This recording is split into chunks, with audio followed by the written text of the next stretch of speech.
El próximo lunes las autoridades ambientales votarán si aprueban o rechazan la construcción del proyecto Hydro Aysén. Un estudio sobre la demanda energética de nuestro país afirma que esta no se duplicará en los próximos 10 años. Y para conversar sobre los resultados de este análisis y la construcción de la central hidroeléctrica en la región de Aysén, nos acompaña en el estudio el ingeniero civil mecánico de la Universidad de Chile, Roberto Román. Don Roberto, muchas gracias por acompañarnos esta noche.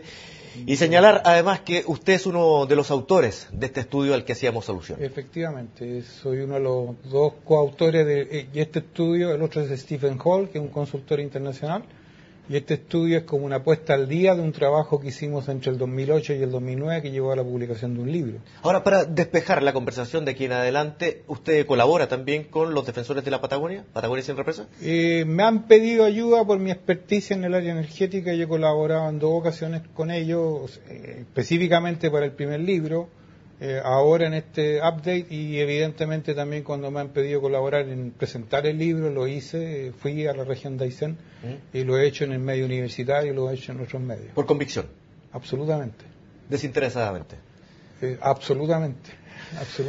Entonces vamos al tema respecto a este estudio que yo estuve leyendo en un resumen, pero por supuesto que la primera cosa que llama la atención es esta, la que decíamos en la presentación, y que ha sido la bandera de lucha de quienes no solamente defienden el proyecto de Hydro Aysén, sino también de los expertos que dicen que de aquí al 2020 vamos a necesitar mucha más energía y que en las actuales condiciones, sin la construcción de Hydro Aysén, por ejemplo, no vamos a lograr tener la capacidad que permita el desarrollo del país. Eso, usted señala, no es verdad. Efectivamente, si uno, para que se duplique la demanda de energía eléctrica de aquí al 2020, tiene que crecer al 7,1% anual. Ese es el número. Cada año tiene que aumentar la capacidad de generación en 7,1%, la capacidad de consumo en 7,1% anual. Y si uno observa lo que ha pasado en los últimos 17 años, uno observa que en promedio en el país el número se parece mucho, es 6,7% anual. Pero si se agrega entre lo que sucedió en el sistema interconectado Norte Grande y el sistema interconectado Central, entonces el sistema interconectado Norte Grande creció al 22% al año y el sistema interconectado Central creció al 5, y tantos por ciento al año, entre 1993 y 2010. ¿Y por qué? Porque la producción de cobre en ese periodo se aumentó enormemente y por lo tanto hubo una expansión en los procesos mineros y además la minería se electrificó. Si uno comienza a observar lo que pasó en los últimos 11 años, 2000 a 2010 inclusive, el aumento ha sido mucho más modesto, ha crecido al 3,9% anual, en lo cual en el sistema interconectado central ha crecido al 3,8% y en el sistema interconectado Norte Grande al 5%. Ahora, usted señala que esto es una tendencia que no tendría por qué verse modificada de aquí al 2020 y por lo tanto lejos de llegar al 7,1% que haría necesario la construcción de una central como esta. Porque hay 2 factores, digamos. Nosotros en el estudio postulamos de que un número razonable es que crezca la demanda eléctrica al 4,5% anual. El último estudio de precio de nudo de la Comisión Nacional de Energía de octubre del año pasado prevé para los próximos 15 años un aumento del 5,8, 5,7, 5,8% anual. Siempre al hacer el estudio del precio de nudo son más generosos, después uno revisa para atrás y ves que están sobreestimando. Pero una cuestión razonable es 4,5% anual. Y después del 2020 efectivamente creemos que la demanda eléctrica nuevamente va a tender a crecer porque va a haber procesos que se van a ir electrificando y va a ser 5,5% anual. Hablamos del 2020 en adelante en un rato más, pero entre medio quiero preguntarle entonces por qué tantas autoridades, tantos expertos señalan entonces que va a ser necesario de la forma en que yo se lo he explicado. Yo no creo que sean tantos expertos. ¿No? No, ¿Es una misma versión que se repite? Es una misma versión que se repite. ¿Y por qué? ¿En qué se basa? El ministro Goldwyn presentó algo ante el Congreso que efectivamente da eso y tomaron un periodo de tiempo en que primero mezclaron el sistema interconectado con Norte Grande con el sistema interconectado Central. Y el motor del sistema interconectado Norte Grande es la minería, y no hay que olvidar eso. Y en el sistema interconectado Central, que es donde vive el 80% de la población, las razones por las cuales aumenta la demanda eléctrica son muy variadas, son distintas. Hay distintos motores. Sin duda la minería es un factor importante, es del orden del 30 al 40% de la demanda total.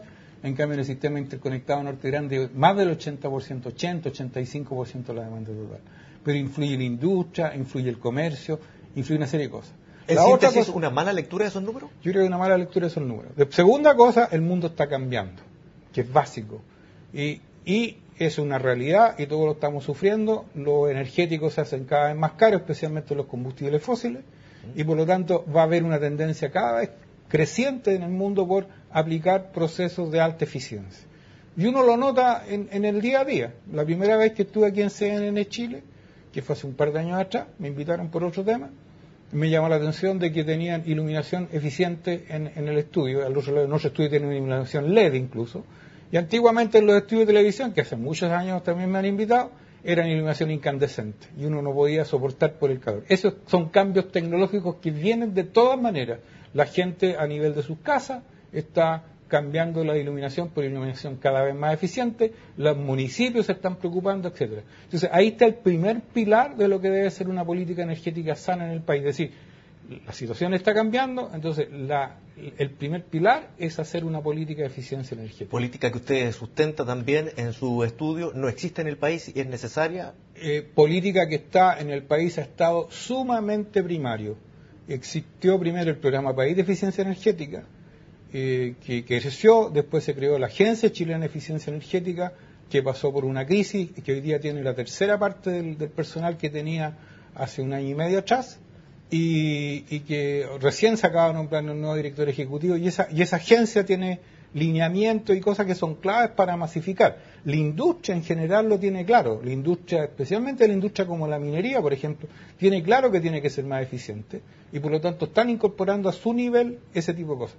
Pero a nivel del comercio, a nivel de aplicaciones públicas, se necesita una política país al respecto, y es importante impulsarla porque tiene un impacto notable. Y ahí entran las energías renovables también. Pero antes de eso quiero preguntarle por otra conclusión de su estudio.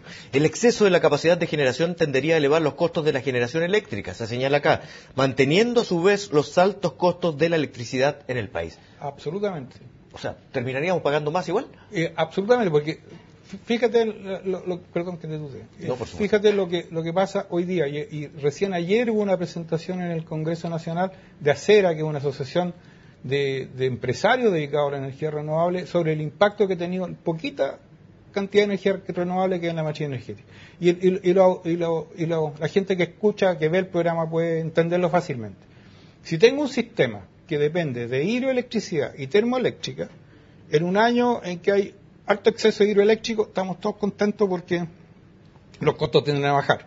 Pero si tengo, en cambio, un año seco, como fue el año pasado y puede que sea este año, entonces va a haber que generar más energía, y la única alternativa es generarla con termoeléctrica, y es la más cara, y por lo tanto impacta negativamente en los costos. Si uno ingresa a la matriz mucho geotermia, que no tiene variabilidad climática, eólica, que también tiene muy poca variabilidad climática, incluso puede ser que en los años más secos haya más, solar, que claramente tiene muy poca variabilidad climática y claramente en los años secos hay más, entonces no es necesario poner mayor generación termoeléctrica. Hay un respaldo natural y eso hace que los costos marginales bajen. El estudio de ACERA, que lo hizo una consultora que se llama Valgeste, que es muy prestigiada, significa de que para Chile le significó un ahorro de más de 130 millones de dólares el que estuviera presente, 130 millones de dólares en un año, el que estuviera presente esa capacidad de generación de energía renovable. Bueno, o sea, tener energía renovable hace un sistema más robusto y de menores costos para los usuarios finales. Ahora, a propósito del sistema de energía renovables combinados, que es la receta que en todas partes del mundo se está aplicando, usted señala que de todas maneras hay que tener una reserva con plantas, pero estas plantas son a gas. Y en este momento resulta que el gas que estamos trayendo del extranjero se está pagando a un precio que está fuera de mercado, incluso tengo entendido. Tiene que ver probablemente porque los contratos que se firmaron no son de los mejores. Hay países que dependen muchísimo del gas, y Japón es un ejemplo, que tiene contratos muy buenos firmados. Por la forma que se llevó el tema del contrato con gas natural licuado, todavía los contratos son relativamente caros. Pero en la medida que el mercado se desarrolle, eso debería bajar. ¿Y eso tendería a reemplazar lo termoeléctrico a carbón? A ver, hay que ser absolutamente honesto. Siempre es más barato generar a carbón con respecto al gas, aunque el único caso en que es más barato que el carbón era cuando se trataba de traer gas por tubería, como se hizo de Argentina unos 3 o 4 años. entre el 97, 95, 97 hasta el 2005 que vino la crisis. Ahí era más barato generar con gas que generar con carbón. Y en ese momento las centrales a carbón se quejaron y la CONAMA entonces lo autorizó a quemar mezclas de carbón con petcoke para bajar los costos. En general, si uno se trata de gas natural licuado, es más barato generar con carbón, siempre que uno no tome en cuenta las externalidades negativas de usar carbón. Que son la contaminación del medio ambiente. Es, por supuesto, lo que se está viendo en la cuenca de Puchuncaví, lo que se está viendo en Tocopilla, lo que se está viendo en la zona del Valle del Huasco, y que nadie toma en cuenta esos costos, y en el fondo es un subsidio oculto a las empresas que queman carbón por el lado de que no asumen los costos ambientales. Profesor, se nos está yendo el tiempo, pero antes quería preguntarle respecto a los estudios internacionales, las tendencias internacionales. Tengo entendido que este estudio está también comparado con otro de la Agencia Internacional de Energía, que pertenece a la OCDE. Exactamente, cuando estábamos redactando, haciendo el update, entonces se nos llamó la atención de que había un informe de la Agencia Internacional de Energía sobre energía y Chile, que es un informe que se hizo especialmente para Chile, y en ese informe es notable porque hay conclusiones que son totalmente paralelas a las que hemos indicado en nuestro estudio. Número 1, hay que hacer eficiencia energética, clave. Número 2, es necesario diversificar la matriz incorporando energías renovables no convencionales. Número 3, se debe diversificar en el sentido de que la generación no esté concentrada en tan pocas manos, que es algo sumamente importante. Alrededor del 80% de la generación eléctrica en Chile está concentrada en las manos de 3 empresas.